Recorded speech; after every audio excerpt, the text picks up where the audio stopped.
আজকের এই ভিডিওতে আমি আপনাকে বলবো ইউটিউব মনিটাইজ করতে কত লাগে। ভুল ধারণা ভেঙে দিয়ে আসল সত্য কথা।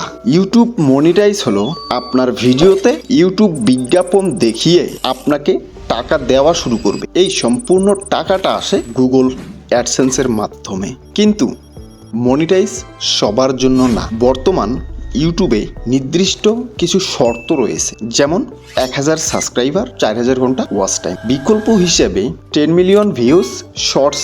এই অপশন দুটার যে কোনো একটা কমপ্লিট করলেই আপনি মনিটাইজেশনের জন্য আবেদন করতে পারবেন। এখন আসি গুরুত্বপূর্ণ প্রশ্নে। ইউটিউব মনিটাইজেশন করতে কত সময় লাগে? ইউটিউবে মনিটাইজেশন করতে আপনি কি ধরনের কন্টেন্ট আপলোড করতেছেন তার উপর নির্ভর করে। আপনি যদি ভালো কন্টেন্ট আপলোড করেন তাহলে 3 থেকে 6 মাসের মধ্যে মনিটাইজেশন করতে পারবেন, এবং যদি অ্যাভারেজ কন্টেন্ট আপলোড করেন তাহলে 6 থেকে 1 বছর সময় লাগে। আবার যদি অনিয়মিত কন্টেন্ট আপলোড করেন তাহলে 1 বছরের বেশি সময়ও লাগতে পারে। কেউ কেউ আছে 1 মাসের মধ্যে মনিটাইজেশন পেয়ে গেছে, আবার অনেকে আছে 2 বছরেও মনিটাইজেশন পাননি। আপনি যদি ইউটিউবে দ্রুত মনিটাইজ পেতে চান তাহলে এই 5টা জিনিস ফলো করুন। নাম্বার 1, নির্দিষ্ট একটা নিশ বেছে নিন। নাম্বার 2, সপ্তাহে কমপক্ষে 3 থেকে 5টা ভিডিও দিন। নাম্বার 3, শর্টস এবং লং